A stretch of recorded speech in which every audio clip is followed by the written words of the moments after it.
Hey, welcome back to the podcast. I have a interesting episode today. This is something I've never done. I want to do this. It's me responding to critics from some TikTok videos that I've made.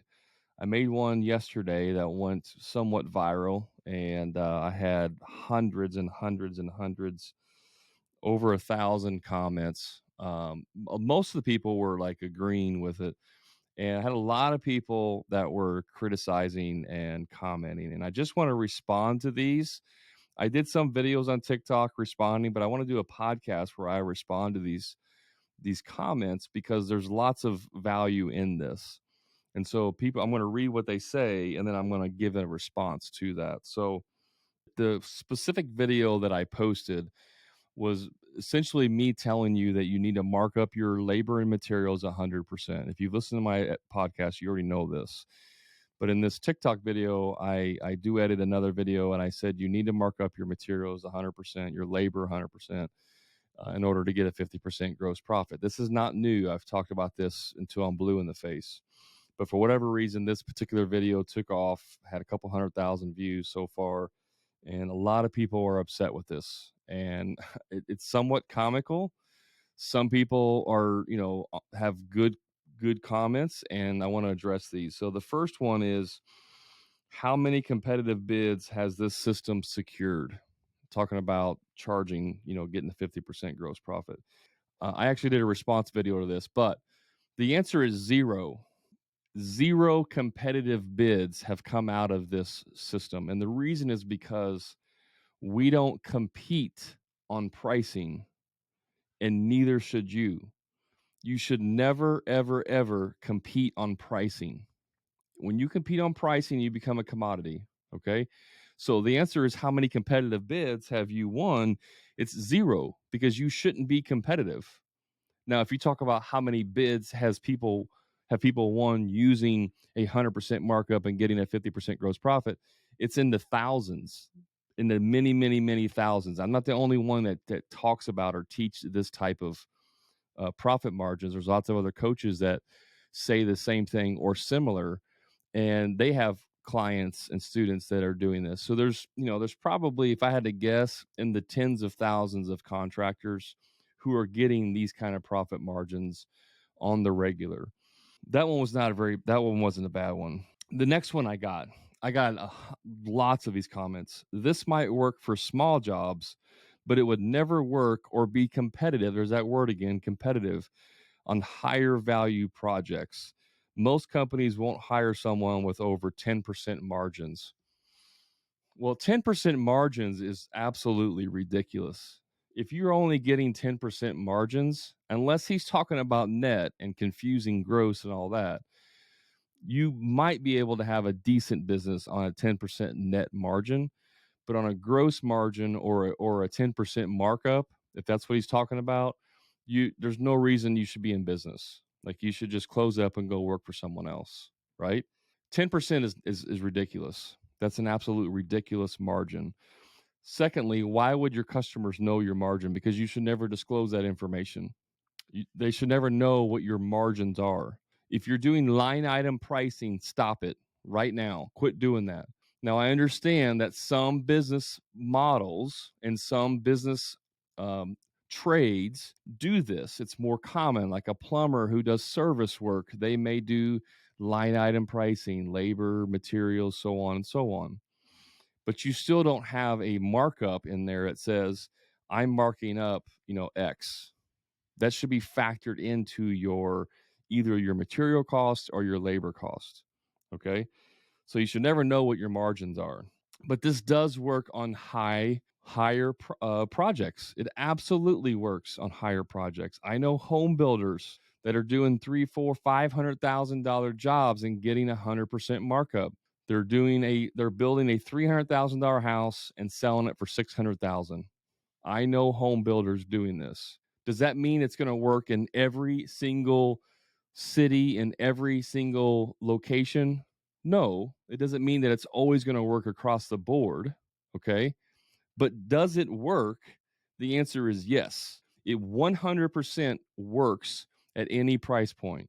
within reason. I'm not saying you can go take a $20 million job and sell it for 40 million. Most of my clients are smaller contractors that are doing sub 1 million or at the most under 5 million. Okay. So yes, is commercial different? Absolutely. Commercial is different than residential. But again, I know commercial clients, depending on what trade you're in and what you do, that are getting 100% markup. Okay. So, yes, it's possible. Is it easy? No. But is it possible? Yes. There will be external factors that determine to what level of success. Let's see what's next. One guy says, ain't no effing way. The market is far too saturated in half-assed contractors that will do it for less. Guys, since the beginning of time, since Earth was formed, since Adam and Eve walked on Earth, there has always been someone who is willing to do something cheaper than you. Always. There's always someone willing to do it cheaper. This has not changed since the beginning of time. This idea that there's competitors out there that are willing to do it cheaper. Yes, of course there are, but you're not competing with them. And if you are, stop. Stop competing with people that are working for cheaper. Let the cheaper clients hire the cheaper contractors. You need to switch your market of who you're going after and get higher priced clients that are willing to pay more. Another person said the same thing, and they said that's not going to work because all the illegals down the street are doing this and blah, blah, blah. And I said, well, quit shopping in the same location.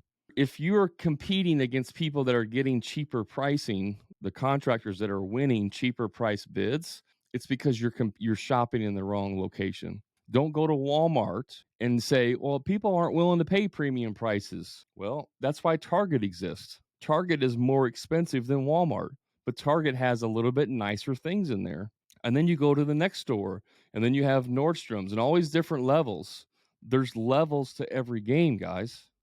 People don't go to a custom tailor to have a $5,000 suit custom made for them. Those people are not going to go to Men's Warehouse and buy a $300 suit. Okay. There's different levels. You're just trying to sell a high value price to a cheap ass customer, and it's never going to work. So, yes, if you are in the wrong market, it ain't, what's he say? Ain't no effing way. It's not, it's the effing way ain't going to work if I turn that around. So, yes, you have to be in the right marketplace. And then another one, this is actually a good one of mine. And your bid goes in the round file. Of course it does, guys. Again, if I'm working for the wrong people, it's going to go in the round file. But I'm okay with that. I'm okay if my bid goes in the round file. But here's the thing. You're never going to get the bid from me in the first place to put it in the round file because I'm not going to waste my time with you. I'm going to pre-qualify you over the phone before I ever go to your house. So I'm not going to waste my time with you. You're going to pay me a consultation charge of $250, upwards of $3,000 to come out and give you an estimate. If you're willing to pay me $1,500 for an estimate, there's probably a pretty good chance that you are wanting to hire us. And because I've already told you that this project's going to cost somewhere between $60,000 and $50,000, and you're perfectly okay with that, now I'm willing to invest my time with you. But if I say this project's going to cost $50,000 and you go, ain't no effing way I'm paying that much. Okay, cool. Thanks for calling. Have a great day. And I don't waste another second of my time. So like this belief, and there's a pattern in these comments. If you guys go watch this video, I'll probably link it in the podcast just so you can go see it. But if you go look at the comments, there's lots of people in here complaining, which we're going to get into, but there's lots of people complaining that basically I'm screwing people, I'm ripping people off. Okay. It's okay if you don't want to hire someone to do good work. That's okay. You go hire the cheaper contractor, and then you can complain later on that all contractors are con artists, right? So here's another one that came in. We just had our roof done, got 5 bids, ranged from 10K to 28K. Most were using the same brand materials. Why would someone pay more? Now this is a valid concern. This is a valid question. Why would someone pay more, between $10,000 and $28,000? That's a big spread. I can get my roof done for 10K, or on the high end, it's 28K, and then there's a bunch of sprinkled in there. Now, the key with this one is she got 5 bids, 5 different bids. If this doesn't tell you right off the bat that this person is probably shopping for the cheapest price, then you haven't done enough bids and wasted your time enough. Okay. And you should keep wasting your time. But it's not, just because someone gets multiple bids doesn't always mean that they're looking for the cheapest price, but it's a pretty good indicator. Okay. The reason why you should pay more, and this is not always the case, but most of the time it's the case, is because the contractor who is charging more usually does a better job. They usually take their business more serious, and they want to provide a better quality product, and therefore they charge more. Are there some that charge outrageous amounts and do crappy work? Yes, unfortunately there are, and those are the ones that we need to try and weed out of the marketplace, right? But most people who charge more do better. And the thing about roofing, which is crazy to me, is that it's one of the least regulated parts of a trade, and it should be the most regulated, because when roofs fail, the whole entire house is ruined, right? Or the inside of the house is ruined. So the answer is usually the more you pay, the better quality you get. And that's why you should charge more. I'm sorry, that's why you should hire the person that charges more. Here's another one. If you want jobs and keep busy, you can't do this. This is like probably, if I had to condense it all down into the mindset of most contractors, it's this question right here, or this comment right here. If you want jobs and stay busy, you can't do this. Guys, quit being busy. Busy does not mean successful. Busy does not mean profitable. You can be busy. You could work 80 hours a week and still be broke at the end of the year, right? Busyness is not an indicator of you being successful. I remember early on when I had an employee and he was my lead guy, and I would leave jobs to go and look at jobs. And, I kind of felt bad, like he was working all the time and I wasn't. And I wanted him to know that I wasn't just at home watching TV. And I would say things like, oh, I got to go look at some jobs. And I still remember very distinctly telling him, man, we're really busy. I got to go look at 10 jobs this week. I was doing free estimates back then. I got 10 jobs to go look at this week. We're crazy busy. And I don't remember how many I won. I won a few of them. But that is not an indicator of being successful, guys. You don't need to be busy. It's far better to sit at home and do nothing for a couple of weeks than to go work for a couple of weeks and lose money or break even, right? Why would you want to go work for 2 weeks just to break even or lose money? I'd rather sit at home. But when you properly price your jobs and you get that 50% gross profit, you can do less jobs. The goal is not to do more work. The goal is to do less work for more money. And I don't understand why this is such a hard concept, but here's what happens. Again, we're talking to the same people that are going and shopping that are shopping at Walmart. I went to Walmart and I tried to sell 100 jobs at a 50% gross profit because this Brad guy told me that's what I need to do. And I didn't get a single job. And now I'm broke and poor because I didn't sell any jobs. So what I had to do is discount my pricing just to get jobs so I could stay busy and stay and have work. You're still shopping at the wrong place.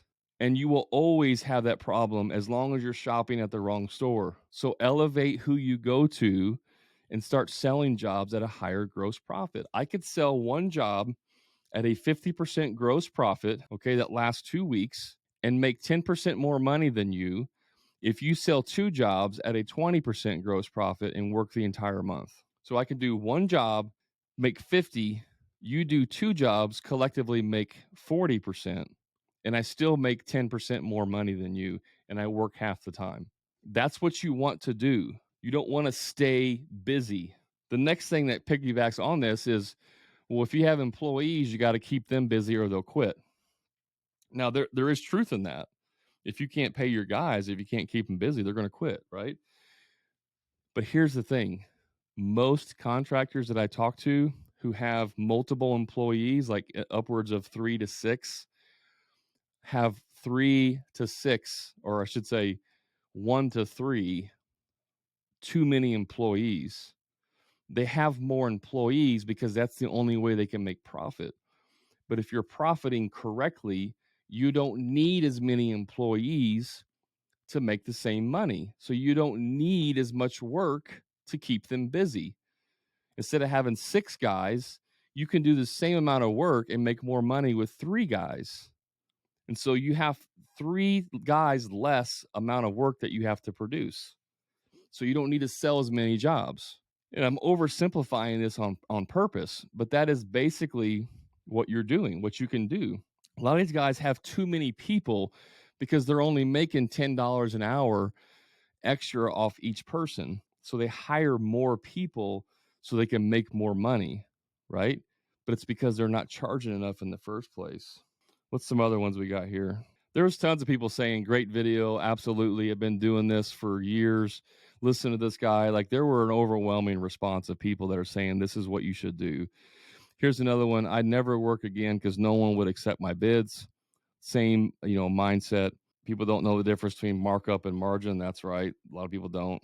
So I'm trying to find some of these bad ones. Here's one that says, what are the odds that 100% is the correct markup? Now, I understand what they're saying. And yes, you should look at your business and your costs and figure up accordingly with what money you want to make. There are some mathematical calculations that you should do to get the precise amount of money that you should charge. But here's the thing. The overwhelming majority of contractors that I talk to are not business savvy in terms of the numbers, right? I'm terrible with numbers. I hate math. Like, I freaking hate it.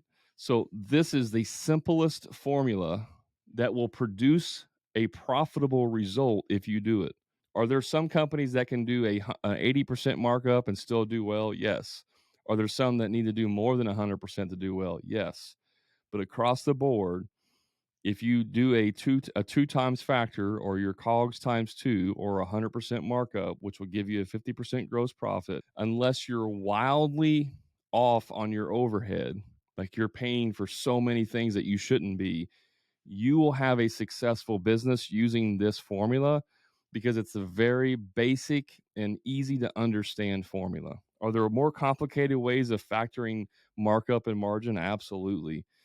But because I'm dumb and don't know my numbers and how to do it, I make it as simple as possible and still make a lot of money doing it that way, right?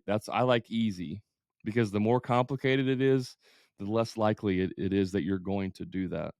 What's the next one? That's why people get their own materials. Yeah. The cheap customers who go to Walmart want the cheap materials. They don't want you to make a markup. They're more than happy that you screw yourself and your family. There are people out there that will jump up and down because you go out of business on their project because they save $2,000 or they save $5,000. They don't give a two craps about you going out of business as long as they save their money. The reality is that I've done surveys. I have over 100 plus contractors that I've surveyed, and the average median price was under 75,000. There were I don't remember the exact percentage. I'd have to pull it up, but there were 50% of the 100 and something people that were surveyed were making less than 75,000 a year, and 25% were making less than 50,000 a year. So 25% of the contractors out there pay themselves less than 50,000 a year based on this survey that I did. Contractors are not making nowhere near as much money as people think they are. So this idea that you're going to screw people because you're raising your prices is ridiculous, because they don't understand what it actually takes to run a business. So people that want to go buy their own materials to save on money, that's fine. Let the cheaper contractors who don't know what the hell they're doing go do those jobs, and they'll go out of business, and now you have more business available. I'm totally okay with that. There was another one that was saying, this is why I do it myself. This is why I DIY it, so I don't want to get ripped off by a contractor. Guys, do you realize that people who are capable of doing a skill set will never value it as much as someone who is not capable of doing that skill set? I can't do brain surgery. I will never be able to do brain surgery. So I have to pay a brain surgeon a lot of money because it is a very minimal amount of people that can do that, and it's a high risk job. Therefore, they get paid more money. But I could probably stitch myself up. I could probably do stitches myself if I really wanted to, right? So I can say, well, I'm not going to go get stitches. I'll just put a steri strip on there, and I'll save $300 to go to the ER where they rip you off and charge you $300 for a Band-Aid. Those comm artists and capitalist pigs, they just want to screw everybody, right? That's the mindset of some of these people. How dare you try to make money and a living? That's my money you're spending. No, it's not. No one says you have to hire these contractors. So it's a free market. If it doesn't work, if you can't get a 50% gross profit, then people won't pay for it. And then you'll be forced to lower your prices. And that ties right into the next question that says, ha ha ha, try that in a recession. I started my business in 2009 at the height of the recession. Everyone was leaving the industry, and I thought that'd be a good time to start a business. And it was, because when people leave, it creates a vacuum and it creates opportunity. There will always be people buying during a recession. There won't be as many people, but there will still be people buying who have the money during that time. There will still be people that need their plumbing, their water heater replaced, even if there's no money, because they want hot water. They're going to pay a plumber to come out there and replace it. If they don't know how to do it, they're going to pay someone to come out there and do it.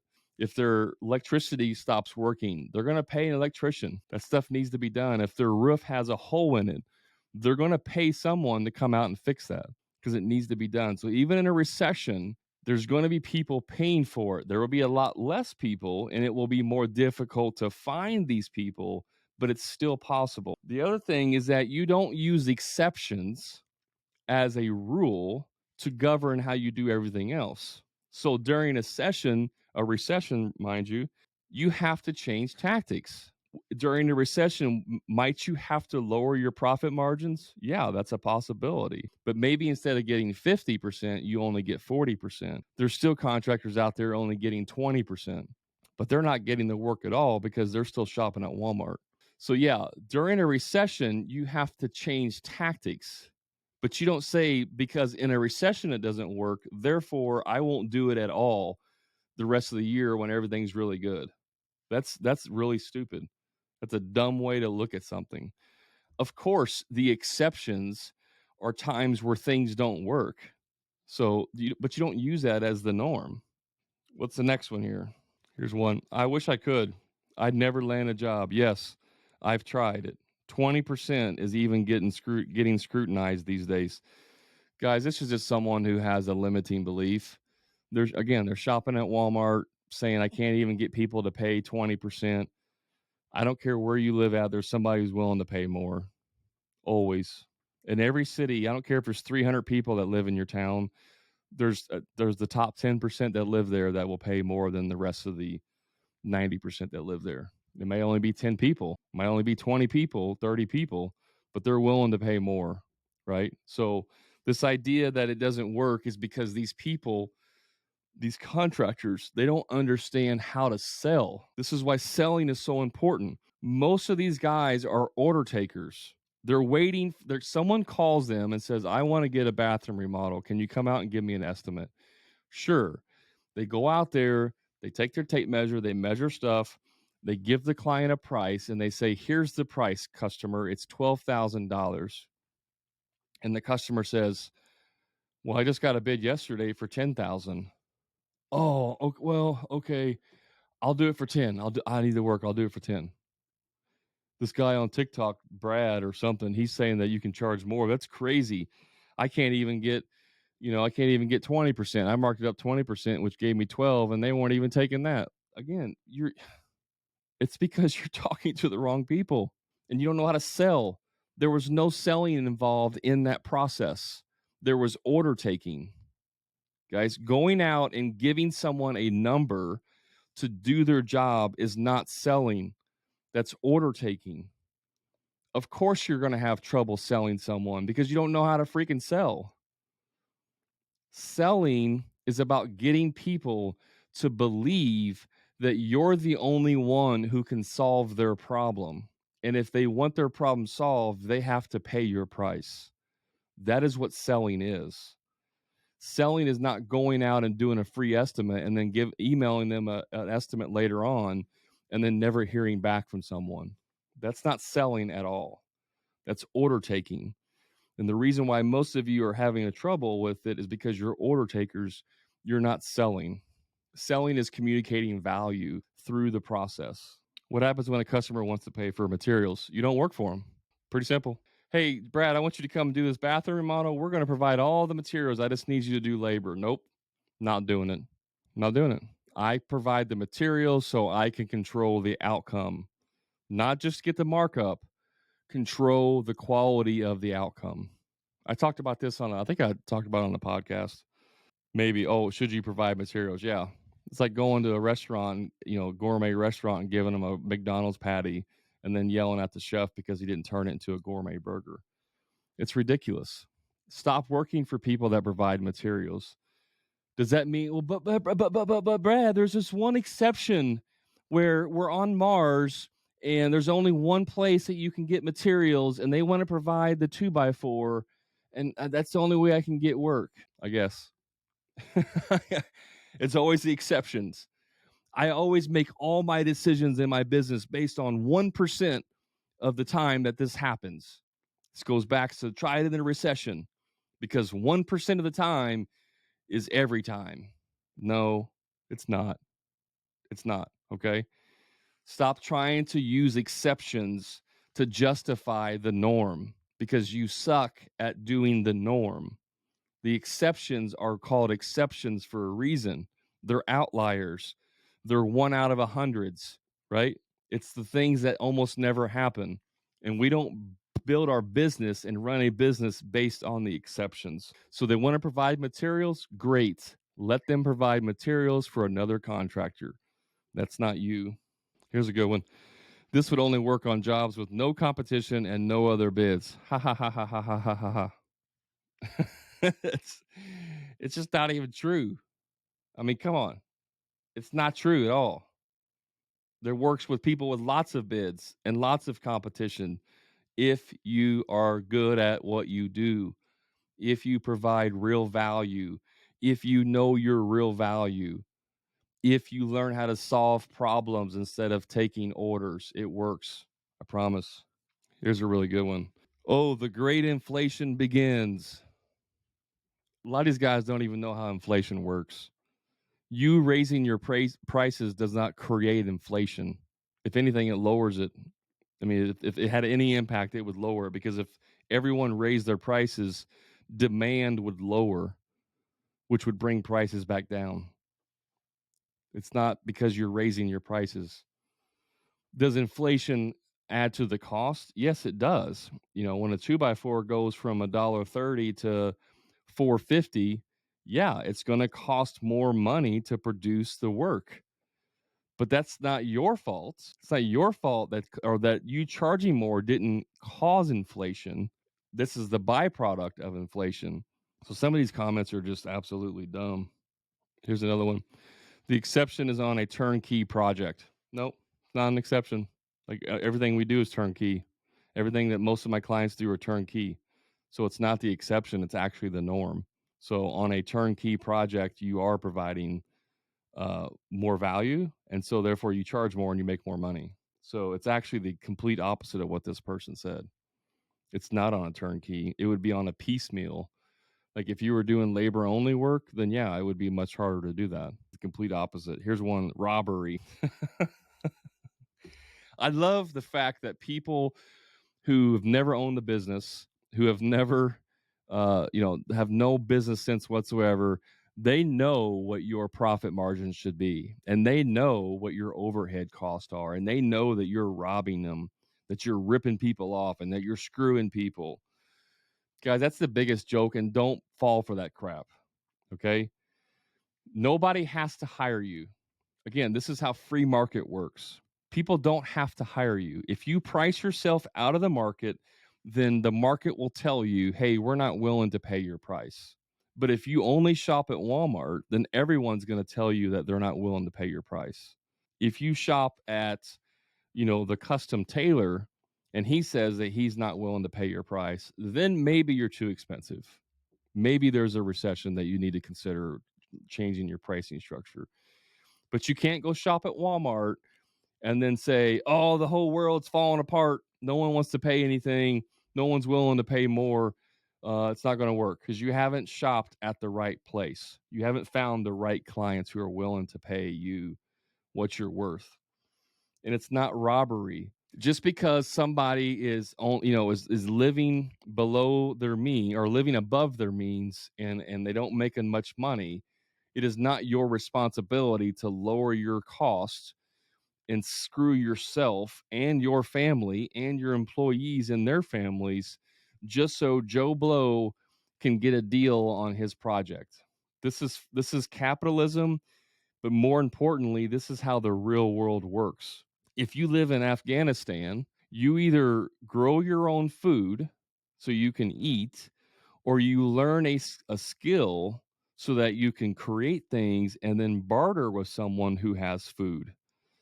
The old bartering system where you actually had to bring some type of value to the marketplace. And the people that had the skill sets to create things that were in high demand, right? Like maybe tools, you need tools to plant a field, right? To eat. So if somebody learned how to make shovels and pickaxes and all these different hoes and all these different tools, that might be worth more value than somebody who, maybe makes baskets. I don't know.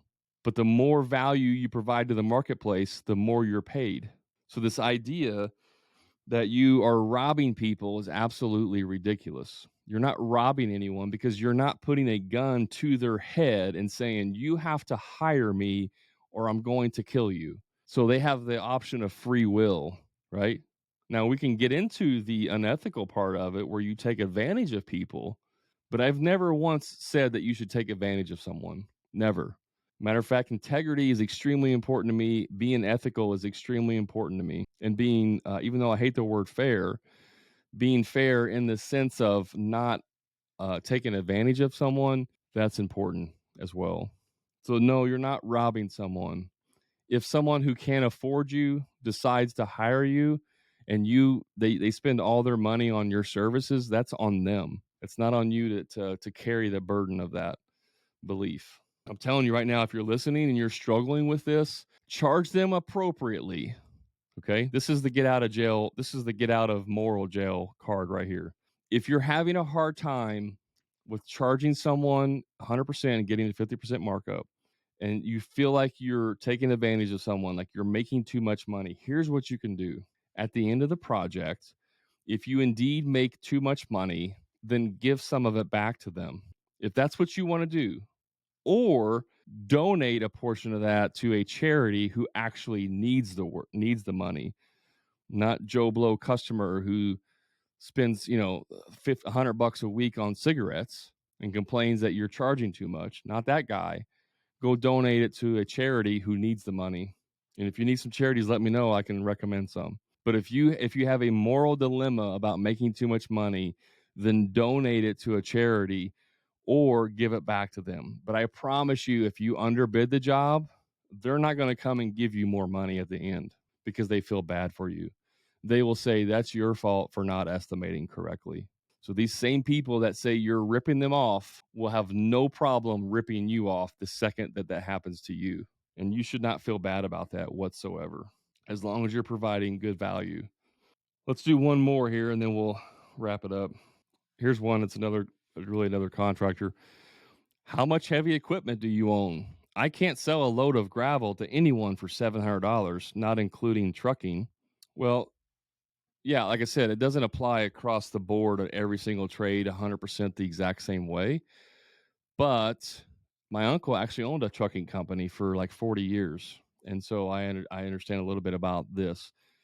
The way you provide more, the way you can charge more money for services that are typically more commoditized, right? Like a load of rock, is by providing more value.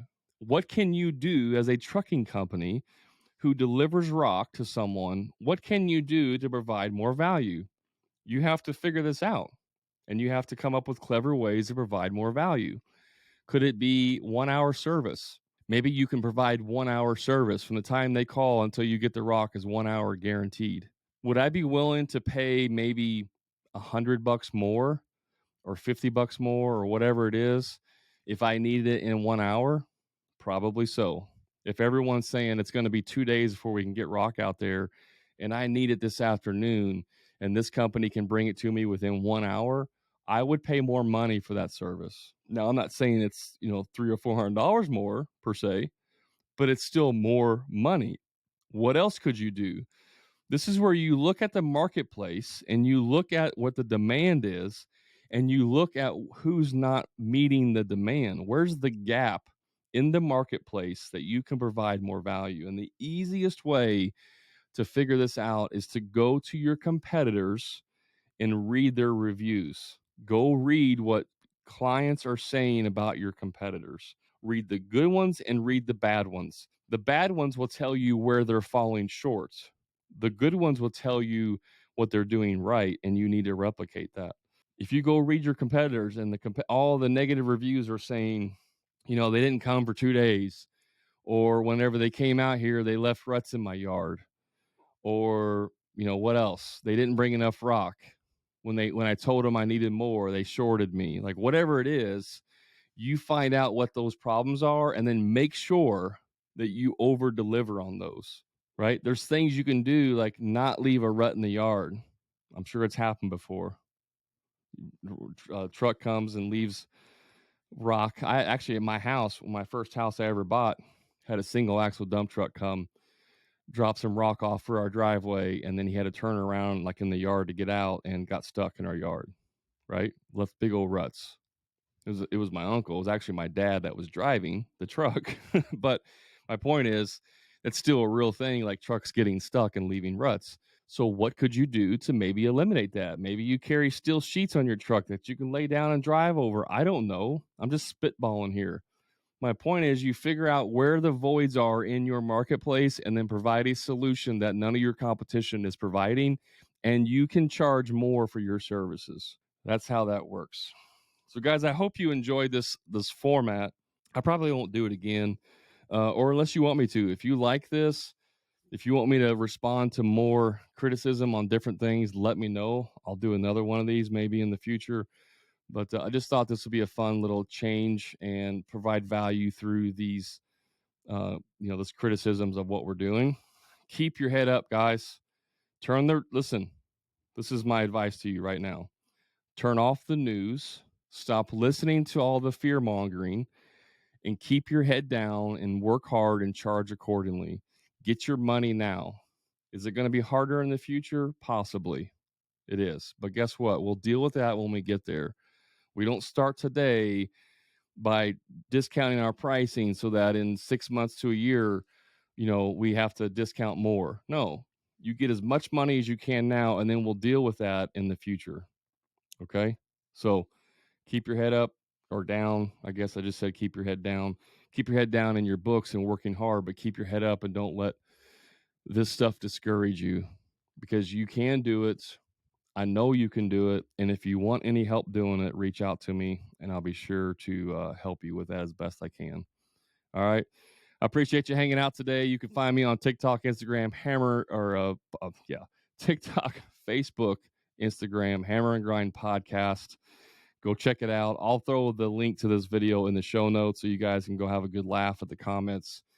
And do me a favor, if you do go watch that, drop a comment and say, I heard this on the podcast. Because I just want to know how many people heard this and went and did that.